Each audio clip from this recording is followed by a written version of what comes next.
적중하신 토토방방 가족방분들 모두 축하드립니다. 저희 가족방에서 모든 경기 언어범 및 핸디캡 최종 조합 공유해 드리고 있습니다. 적중률 높은 가족방 입장은 고정 댓글에 있는 링크로 문의해 주시기 바랍니다.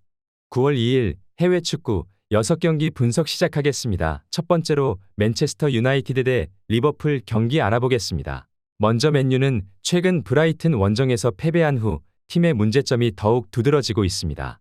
경기 초반에는 분위기를 잡아가는 듯했으나 페널티 박스 안에서의 수비 실수로 인해 멀티 실점을 허용하며 어려움을 겪었습니다. 팀의 핵심 공격수인 호일룬이 부상으로 이탈하면서 공격 전개에 어려움이 발생하고 있습니다. 그의 공백을 메우기 위해 페르난데스나 지르크지가 출전할 가능성이 크지만 두 선수 모두 전형적인 스트라이커와는 거리가 있는 스타일입니다. 이러한 상황에서 리버풀의 강력한 수비 라인을 상대로 유기적인 공격 전개를 기대하기는 어려울 것으로 보입니다. 수비진 또한 문제를 안고 있습니다. 요로시오 린델로프 말라시아 등 주축 수비수들이 결장하면서 뎁스에 타격을 입었지만 더리우트와 마즈라위의 합류로 수비 라인을 어느 정도 보강한 상태입니다. 특히 달롯은 왼쪽 풀백에서 뛰어난 경기력을 보여주고 있어 수비 밸런스가 완전히 무너지지는 않을 것으로 예상됩니다.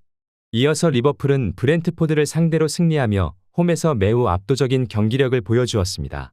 특히 흐라벤베르흐를 중심으로 디아즈, 소보슬라이 살라가 유기적으로 움직이며 공격을 전개하고 있습니다. 이들은 빠른 스위칭과 패스 플레이를 통해 상대 수비를 흔들어 놓고 있으며 조타도 최전방에서의 침투와 포지션 전환으로 맨유의 수비를 혼란에 빠뜨릴 준비가 되어 있습니다. 리버풀의 수비 라인은 코나테와 반다이크의 조합으로 구성되어 피지컬과 스피드를 바탕으로 한 완벽에 가까운 라인 컨트롤을 자랑합니다. 맨유가 전형적인 최전방 공격수가 부족한 상황에서 리버풀의 수비를 뚫기란 쉽지 않을 것으로 보입니다. 현재 팀의 부상자는 존스 한 명뿐으로 상대적으로 안정된 전력을 유지하고 있습니다. 리버풀이 경기의 주도권을 쥐고 운영할 가능성이 매우 높다. 맨유는 홈 경기임에도 불구하고 수비적인 운영 방침을 선택할 수밖에 없다. 최전방 공격수의 부재와 전력의 공백으로 인해 맨유는 리버풀과의 화력 대결에서 어려움을 겪을 수밖에 없는 상황이다. 리버풀은 유기적인 공격 전개와 안정적인 수비 라인을 바탕으로 맨유를 상대로 비교적 편안한 경기를 펼칠 것으로 예상된다. 리버풀 승리를 추천합니다. 두 번째로 피오렌티나 대 AC 몬차 경기 알아보겠습니다. 먼저 피오렌티나는 푸스카스와의 컨퍼런스 리그 예선 2차전 원정 경기에서 승부차기 끝에 승리를 거두었습니다. 이번 경기에서도 3-4-3 시스템을 통해 지공 전개를 선보일 것으로 예상됩니다. 다만 이번 시즌 새롭게 부임한 팔라디노 감독의 전술이 제대로 반영되지 않은 모습입니다. 중원에서의 암라바트와 리차드슨의 조합은 다소 투박하며 최전방의 쿠함의 바라킨 역시 호흡이 맞지 않는 상황입니다. 그러나 이번 경기에서 백스리의 중심인 퐁그라시치가 복귀함에 따라 비라기와 콰르타와 함께 견고한 수비 라인을 구축할 수 있을 것으로 기대됩니다. 이어서 몬차는 제노아와의 홈 경기에서 패배하였습니다. 이번 경기에서는 3-4-2-1 시스템을 통해 속공 전개가 이루어질 것으로 예상됩니다. 그러나 역습을 담당하는 카프라리와 말디니의 동선이 아직 잘 정리되지 않은 상태입니다. 결국 최전방의 장신 스트라이커 페타냐의 제공권을 활용한 단순한 공격 전개가 예상됩니다.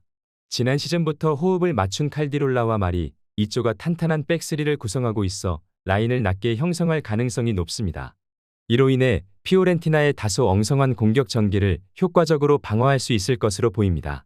피오렌티나가 경기를 주도할 가능성이 높아 보이는 매치업이다.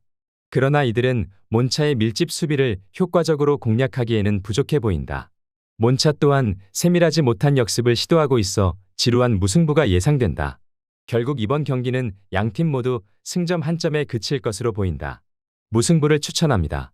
핸디 언어버 및 최종 조합 받아보실 수 있는 가족방 입장 방법 알려드리겠습니다. 먼저 영상 하단의 댓글을 클릭해 주세요. 두 번째로 댓글 속 가족방 링크를 클릭해 주세요. 마지막으로 채팅 참여하기 누르신 후 메시지 주시고 답장 기다려 주시면 가족방 입장 도움드리도록 하겠습니다. 그럼 분석 이어가 보도록 하겠습니다. 세 번째로 유벤투스 대 AS 로마 경기 알아보겠습니다. 먼저 유벤투스는 엘라스 베로나와의 원정 경기에서 승리하였습니다. 이들의 공격 라인인 은방굴라와 일디즈 그리고 블라호비치가 이미 좋은 호흡을 자랑하고 있습니다.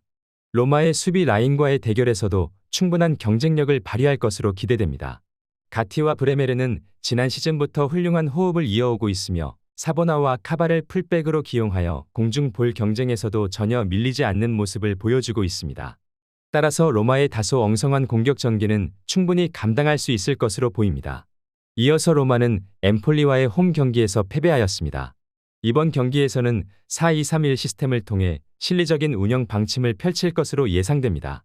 그러나 새롭게 형성된 소울레와 도부비크의 호흡이 전혀 맞지 않는 상황입니다. 결국 공격 과정에서 디발라의 개인 능력에 의존하는 경향이 강해 보입니다. 유벤투스의 수비 라인에 대해서도 큰 위력을 기대하기는 어려울 것으로 생각됩니다.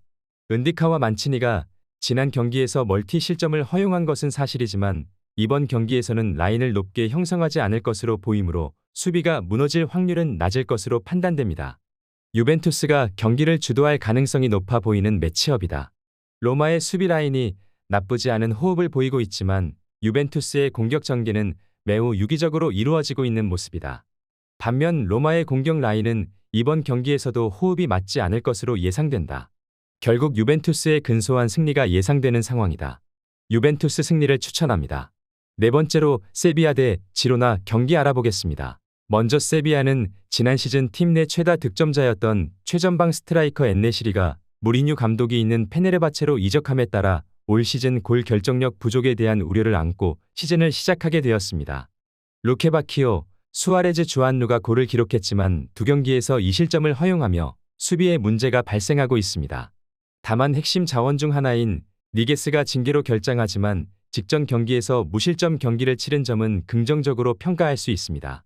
특히 도디 루케바키오가 좋은 모습을 보였다는 것은 세비야의 시즌 첫 승리가 가까워졌다는 신호로 해석할 수 있을 것 같습니다. 이어서 지로나는 지난 시즌 리그에서 3위를 기록하였습니다. 하지만 득점왕 도부비크와 핵심 미드필더 가르시아가 팀을 떠난 빈자리가 커서 시즌을 힘겹게 시작하게 되었습니다. 그러나 직전 경기에서 화끈한 승리를 거두며 중요한 전환점을 맞이했습니다. 최전방 공격수 루이스의 골이 터졌고 상대에게 슈팅을 단 한 개만 허용하는 안정적인 수비를 보였습니다. 한 골 1도움을 기록한 찌간코프가 상대 측면을 효과적으로 무너뜨렸으며 윙어 자원인 힐의 부활도 긍정적인 요소로 작용하고 있습니다. 가장 최근의 맞대결에서 세비야는 원정 경기에서 1대5로 패배한 바 있다. 이로 인해 최근 5연패라는 결과를 기록 중인 모습이다. 직전 경기에서 시즌 첫 승리를 거둔 지로나는 내용과 결과 모두 긍정적이었지만 세비야와의 상대 전적에서 5연승을 기록하고 있음에도 불구하고 이번 경기는 지로나에게 쉽지 않을 것으로 예상된다. 무승부를 추천합니다.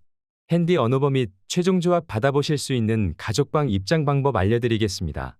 먼저 영상 하단의 댓글을 클릭해 주세요. 두 번째로 댓글 속 가족방 링크를 클릭해 주세요. 마지막으로 채팅 참여하기 누르신 후 메시지 주시고 답장 기다려 주시면 가족방 입장 도움드리도록 하겠습니다. 그럼 분석 이어가 보도록 하겠습니다. 다섯 번째로 헤타페 대 소시에다드 경기 알아보겠습니다. 먼저 헤타페는 3-4-3 포메이션을 활용하여 경기를 진행할 것으로 보입니다. 솔라, 우체, 사요울, 아람바리를 통해 공격 기회를 창출할 계획입니다.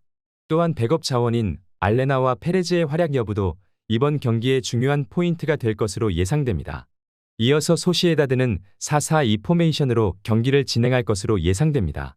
쿠보, 오야르사발, 멘데스, 베커를 중심으로 한 공격 패턴을 준비하여 득점 기회를 만들 계획입니다. 또한 백업 자원인 바렌네체아와 수시치의 활약이 중요한 요소가 될 것으로 보입니다.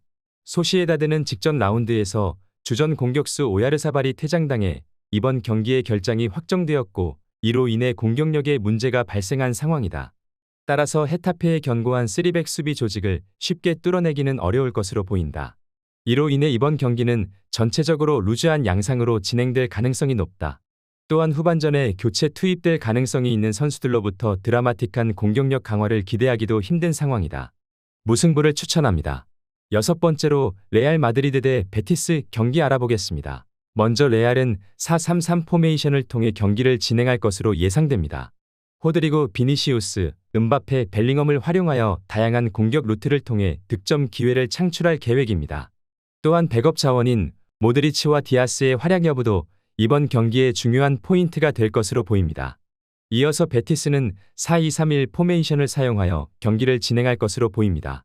후안미, 포르날스, 루이발, 페키르를 중심으로 공격 패턴을 구성해 득점 기회를 만들어낼 계획입니다. 또한 백업 자원인 에잘줄리와 아빌라의 활약 여부도 이번 경기에서 중요한 요소가 될 것으로 예상됩니다. 베티스 선수들은 압박하며 볼 소유권을 되찾기 위해 많은 노력을 해야 하므로 체력적으로 쉽게 지칠 수밖에 없을 것으로 보이는 매치업이다. 또한 이번 여름 이적 시장에서 야심차게 영입한 음바페는 동기부여를 가지고 득점에 도전하기 위해 경기장에서 활발히 움직일 것으로 보인다. 따라서 이 경기는 레알 마드리드의 우세를 점쳐봐도 좋을 것으로 보인다. 레알 마드리드 승리를 추천합니다.